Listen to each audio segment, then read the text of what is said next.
এই ভিডিওটি investing purpose এবং অবশ্যই লং টার্ম ইনভেস্টরদের জন্য। তো এই ভিডিওতে দুটো স্টক নিয়ে কথা বলা হবে, যে দুটো স্টক ইলেকট্রনিক্স নিয়ে ব্যবসা করে, মানে ইলেকট্রনিক্স প্রোডাক্ট তারা তৈরি করে না, ম্যানুফ্যাকচার করে না, কিন্তু ইলেকট্রনিক্সের বিভিন্ন ব্র্যান্ডের প্রোডাক্ট তারা মানে বিক্রি করে আর কি, যে রিটেল বিজনেস বলা যায়। তো এই কোম্পানি দুটোর যদি আপনারা দেখেন, এদের বিজনেস ফান্ডামেন্টাল ফিনান্সিয়াল এসব দেখলে বুঝতে পারবেন যে এই কোম্পানিগুলোর মধ্যে কিন্তু দুর্দান্ত গ্রোথ পোটেনশিয়াল রয়েছে এবং এদের যে শেয়ার দরে কিন্তু বড় রিটার্ন পাওয়ার সম্ভাবনা রয়েছে ভবিষ্যতে। তো এদের পরিচয় নিয়ে এই ভিডিওটি, এদের ফান্ডামেন্টাল ফিনান্সিয়াল বিজনেস সব কিছু নিয়ে ওভারভিউ নিয়ে নেওয়া হবে। এতে এই কোম্পানিগুলো সম্বন্ধে একটা ধারণা আসবে এবং সিদ্ধান্ত নিতে সুবিধা হবে যে এই কোম্পানিগুলোকে লং টার্মের জন্য পোর্টফোলিওতে অ্যাড করা যায় কিনা। অবশ্যই এগুলো একটু ছোটো ধরনের কোম্পানি, সেক্ষেত্রে রিস্ক বেশি থেকেই যাবে। তো রিস্ক ম্যানেজমেন্টটা ঠিকঠাক রেখে তবে ইনভেস্টমেন্টের কথা ভাববেন। তো যাই হোক, চলে আসি কোম্পানিগুলোর পরিচয়ে। তো প্রথম যেটা কোম্পানি রয়েছে সেটা হচ্ছে ইলেকট্রনিক স্মার্ট ইন্ডিয়া লিমিটেড বা সংক্ষেপে ইএমআই। তো এই কোম্পানি কিসে বিজনেস করে বললাম, যে বিভিন্ন ব্র্যান্ডের তারা যে ইলেকট্রনিক্সের প্রোডাক্টগুলো হয়, ছোটো বড় বিভিন্ন ধরনের প্রোডাক্টগুলো, সেগুলো তারা বিক্রি করে। তার মধ্যে বাজাজ ইলেকট্রনিক্স রয়েছে, তারপরে অ্যাপেল রিসেলার রয়েছে, অ্যাপেলের যে প্রোডাক্ট রয়েছে, তারপরে কিচেন শর্টিস, অডিও বিয়ন্ড, তারপরে ইজি কিচেন্স, এরকম কিন্তু বিভিন্ন নামি দামি ব্র্যান্ডের এদের প্রোডাক্ট রয়েছে। আপনি যদি এদের দেখেন, মোটামুটি 2748 উপর এমপ্লয়ি রয়েছে, 70টার উপর ব্র্যান্ডের সঙ্গে এরা ব্যবসা করে, 175টা স্টোর রয়েছে, 4 দশক ধরে এরা ব্যবসা করছে। আর এটা সাউথ ইন্ডিয়ার মধ্যে কিন্তু একটা লার্জেস্ট এই রিটেল প্লেয়ার। দেখুন, largest electronics retailer in south India. তো এক্ষেত্রে তাদের সাউথ ইন্ডিয়াতে কিন্তু ভীষণ বড় তাদের একটা মানে তাদের একটা মার্কেট রয়েছে আর কি। তো এদের যদি আপনি দেখে নেন, এদের বিজনেস ভার্টিক্যালগুলো যে প্রোডাক্ট ওয়াইজ ব্রেকআপ, যে লার্জ অ্যাপ্লায়েন্সগুলো যেগুলো হয়, যেমন ফ্রিজ, তারপরে আরও যে ইলেকট্রনিক্সের বড় বড় প্রোডাক্টগুলো সেগুলো তারা, তারপরে মোবাইল যে ছোটো ধরনের প্রোডাক্টগুলো সেগুলো তারা বিক্রি করে, তারপরে স্মল অ্যাপ্লায়েন্স অ্যান্ড আইটির ক্ষেত্রেও তাদের প্রোডাক্ট রয়েছে। তো এদের যে গোটা বিজনেসটা আমাদের ডোমেস্টিক লেভেলেই রয়েছে। এরা রিটেলই আর কি বেশি বিজনেস করে, ডাইরেক্ট কাস্টমার কাছে। হোলসেলের ক্ষেত্রেও তাদের B2B বিজনেস রয়েছে। তো এই কোম্পানির যদি আপনি ফান্ডামেন্টাল প্যারামিটারগুলো দেখে নেন, দেখুন 8,000 কোটির মার্কেট ক্যাপিটাল, মানে স্মল ক্যাপ ধরনের কোম্পানি। এদের ভ্যালুয়েশনটা কিন্তু ঠিকঠাকই বলা যায়, 41-এর মতো রয়েছে। রিটার্ন অন ইকুইটি 14 মতো রয়েছে। বুক ভ্যালু 35 রয়েছে, বর্তমানে 210 টাকা চলছে। ফেস ভ্যালু 210ই রয়েছে। ডিভিডেন্ড আপাতত দিচ্ছে না। এখন দেখুন এদের বিজনেস কেমন চলছে। তো বিজনেসে দেখুন 2020-তে এদের 3,000 কোটি সেলস হতো, তারপরে 3200 কোটি হলো 2021-এ, তারপরে 4300 কোটি, তারপরে 5400 কোটি হলো, তারপরে 6200 কোটি, এবার 6500 কোটি। তো বুঝতে পারছেন কনসিস্টেন্টলি তারা তাদের ব্যবসা, তাদের সেলস বাড়াচ্ছে। আপনি যদি এদের প্রফিটেবিলিটিতে চলে যান, দেখুন 82 কোটি ছিল এক সময়, সেটা বাড়াতে বাড়াতে এখন 196 কোটি, মানে কনসিস্টেন্টলি তারা গ্রোথ দেখাচ্ছে। আপনি হিসাবগুলো দেখুন, গত 3 বছরে 25% কম্পাউন্ডিং সেলস গ্রোথ দেখিয়েছে, গত 5 বছরে 31% কম্পাউন্ডিং সেলস গ্রোথ দেখিয়েছে, গত 3 বছরে 46% কম্পাউন্ডিং প্রফিট গ্রোথ, গত 5 বছরে 31% কম্পাউন্ডিং প্রফিট গ্রোথ, আর গত 1 বছরে 50%-এর মতো রিটার্ন দিয়েছে। আর যদি আপনি শেষ বছরের হিসাবে দেখেন আর কি, রিটার্ন অন ইকুইটি মোটামুটি 14%, 15%, 16% এরকম কিন্তু এভারেজ রয়েছে। মানে ডেটাগুলো দেখলে পরিষ্কার বোঝা যাচ্ছে তাদের বিজনেসে কিন্তু গ্রোথ রয়েছে। আপনি যদি এদের ব্যালেন্স শিটে চলে যান, ব্যালেন্স শিটে দেখুন 985 কোটি রিজার্ভ রয়েছে, তার তুলনায় ঋণ কিন্তু তাদের একটু বেশি রয়েছে, 1570 কোটি দেখাচ্ছে, কিন্তু সেটা কিন্তু লিজ লায়াবিলিটি এবং শর্ট টার্মে। লং টার্মে কিন্তু খুব কমই ঋণ রয়েছে। মানে আপনারা জানেন ঋণের ক্ষেত্রে লং টার্ম বড়োইংটা কিন্তু সবচেয়ে বেশি এফেক্ট ফেলে আর কি। তো এক্ষেত্রে লং টার্মে খুব কমই ঋণ রয়েছে, তার চেয়ে অনেক বেশি তাদের কিন্তু রিজার্ভ রয়েছে, 985 কোটি রিজার্ভ রয়েছে। তো ক্যাশ রিচ কোম্পানি বলা যায়। আপনি যদি এদের শেয়ার হোল্ডিং প্যাটার্নে যান, 72.97%, মানে ম্যাক্সিমাম প্রমোটার রয়েছে। এফআই রয়েছে 4.95%, ডিআই রয়েছে 16.96%। দেখুন ডিআইরা কনসিস্টেন্টলি হোল্ডিং বাড়াচ্ছে, এফআইরাও কিন্তু লং টার্মে ভালো রকম হোল্ডিং বাড়িয়েছে, আর পাবলিক রয়েছে 5%-এর মতো। তো মানে ভীষণ শক্তিশালী, কিন্তু এর যে শেয়ার হোল্ডিং প্যাটার্নটা ভীষণ শক্তিশালী রয়েছে।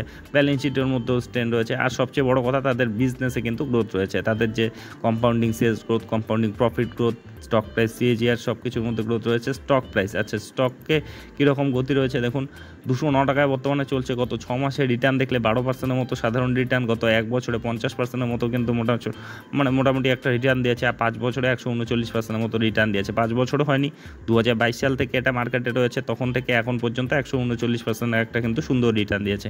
ইদানিং কিন্তু একটু কনসলিডেট করছে, চারটা দেখলেই বুঝতে পারছেন। হাই থেকে দেখলে কিছুটা কিন্তু কারেকশনেও রয়েছে, মোটামুটি 12-15% মতো কারেকশনেও রয়েছে। তো যাই হোক, এই কোম্পানিটি বিজনেসে গতি রয়েছে, তাদের শেয়ার দরে সেই তুলনায় গতিটা একটু কম রয়েছে। তো সেই জন্যই এগুলো, এই কনসলিডেশন বা কারেকশন ফেজগুলো কিন্তু সুযোগ হতে পারে যাদের বিজনেসে গ্রোথ থাকে কিন্তু শেয়ার দরে কারেকশন বা কনসলিডেশন ফেজ থাকে, সেগুলো কিন্তু লং টার্ম ইনভেস্টমেন্টের ক্ষেত্রে নতুন করে এন্ট্রির ক্ষেত্রে সুযোগ হতে পারে। তো এই ব্যাপারগুলো নজরে রাখবেন। তো যাই হোক, এর পরের স্টকে চলে যাব, যেটা হচ্ছে আদিত্য ভিশন লিমিটেড। তো এটা একটা পরিচিত নাম মার্কেটে।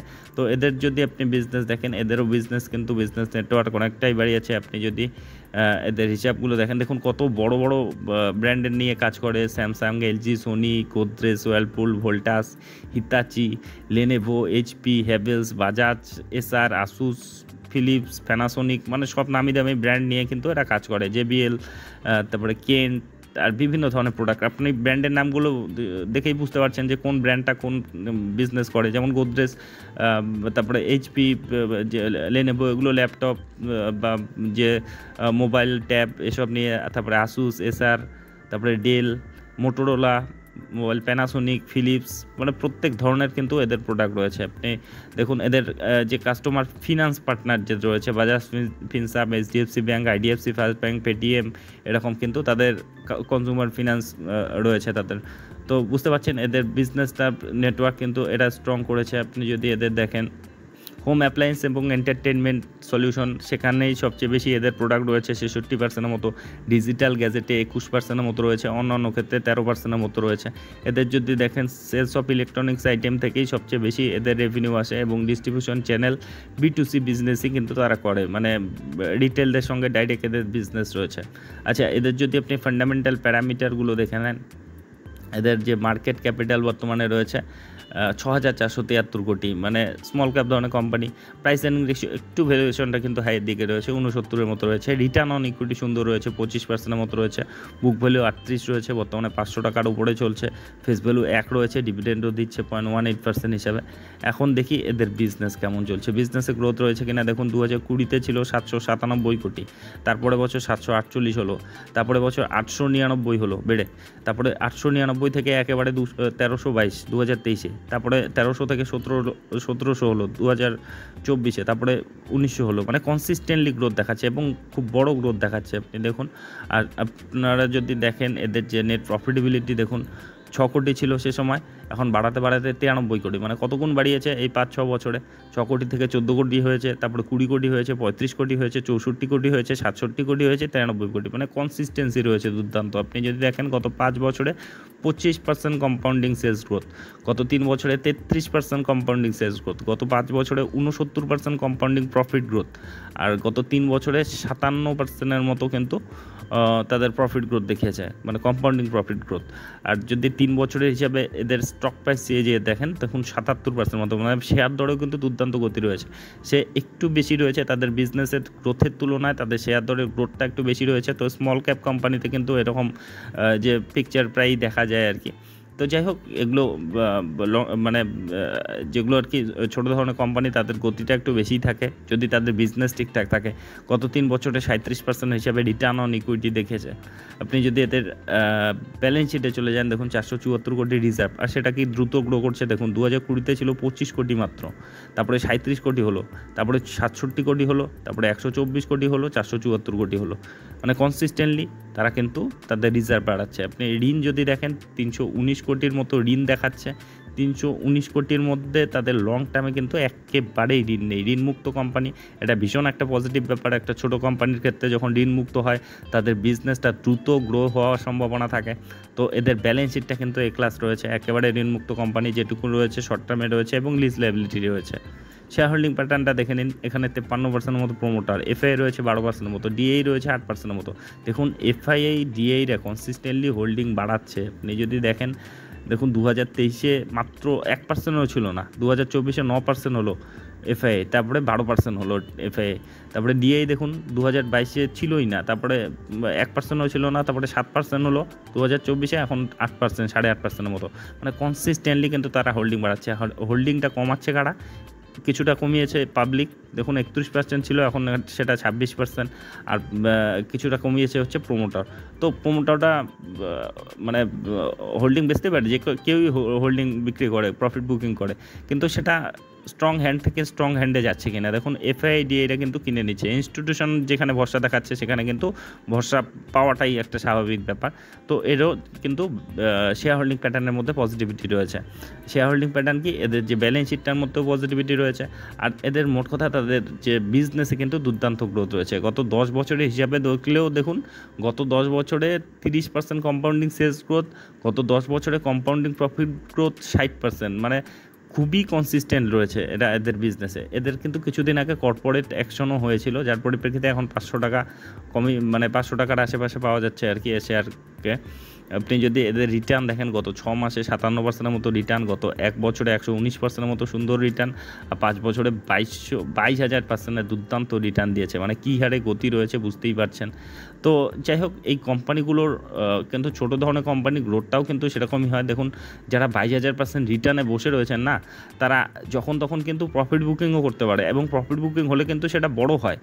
তো এক্ষেত্রে এই ছোটো ধরনের কোম্পানি, সেজন্যই বারবার বলা হয় যে রিস্ক ম্যানেজমেন্টটা ঠিকঠাক রাখবেন। হয়তো আপনি পিকে ঢুকলেন, এটা 5 বছর পর আরও বড় হবে, আরও হয়তো 500% এখান থেকে রিটার্ন দেবে, 1000% রিটার্ন দেবে, কিন্তু তার আগে কিন্তু প্রফিট বুকিং হবে, কারেকশন হবে। দেখুন এসব জায়গায় একটা কারেকশন এসেছিল 20%-এর মতো, এসব জায়গায় একটা কারেকশন এসেছিল প্রায় মোটামুটি সেরকমই আর কি। তো এরকম কারেকশন হয়, আবার উপরের দিকে ওঠে। তো এরকম যারা 22,000% রিটার্নে বসে রয়েছে, তারা কিন্তু প্রফিট বুকিং করলে বড়ই হবে, হয়তো 30, 40, 50% কারেকশন হতেই পারে এ ধরনের ছোটো কোম্পানিতে। সেক্ষেত্রে রিস্ক ম্যানেজমেন্টটা অবশ্যই ঠিকঠাক রাখবেন, এবং ডিপের জন্য অপেক্ষা করাটা সবচেয়ে কিন্তু বেটার হয়। যে কোনো পরিস্থিতিতে যে কোনো যত ভালো শেয়ারই হোক না কেন, সুযোগ কিন্তু দেবেই। তো একেবারে পিকে ঢোকাটা আমার ব্যক্তিগতভাবে কখনোই সেটা প্রায়োরিটি দিই না। আমি যখনই কোনো শেয়ার অন্তত তার যে হাই থেকে 10, 20, 30%-এর মতো কারেকশন আসে, মানে যেরকম যেটা স্টক, লার্জ ক্যাপের ক্ষেত্রে 10% কারেকশন, 15% কারেকশন বড় কারেকশন, কিন্তু এ ধরনের স্মল ক্যাপের ক্ষেত্রে কিন্তু 25-30% কারেকশনও একটা স্বাভাবিক কারেকশন। তো যাই হোক, এই ব্যাপারগুলো অবশ্যই মাথায় রাখবেন যখন আপনি এন্ট্রি মারতে যাবেন। তো এই কোম্পানিগুলো পরিচয় নিয়ে এই ভিডিওটি ছিল। তো এ ধরনের ভিডিও যদি আপনাদের উপকারে লেগে থাকে, তবে অবশ্যই চ্যানেলটি সাবস্ক্রাইব করে রাখবেন। আর একটা বিষয়, অবশ্যই এগুলো ইন্ডিভিজুয়ালি কভার করা হচ্ছে, প্রশংসা করা হচ্ছে, তাই বলে এগুলোকে রিকমেন্ডেশন হিসেবে নেবেন না, কারণ শেয়ার বাজারে আমি কোনো বিশেষজ্ঞ নই, কিংবা সেবি স্টেট অ্যানালিস্টও নই। আমি যা দেখছি, শিখছি, অনুভব করছি, সেগুলোই আপনাদের সঙ্গে শেয়ার করছি। আর আপনি যখন ইনভেস্টমেন্ট করতে যাবেন, আরও ডিপলি অ্যানালাইসিস করবেন, আপনার যে ফিনান্সিয়াল অ্যাডভাইজার রয়েছে তাদের উপদেশ নেবেন, আর অবশ্যই রিস্ক ম্যানেজমেন্ট ঠিকঠাক রেখে তবেই কিন্তু ইনভেস্টমেন্টের কথা ভাববেন। আর এই স্টক দুটো সম্বন্ধে আপনাদের কি মতামত, অবশ্যই কমেন্ট বক্সে লিখে জানাবেন। তো যাই হোক, ভিডিওটি শেষ পর্যন্ত দেখার জন্য ধন্যবাদ।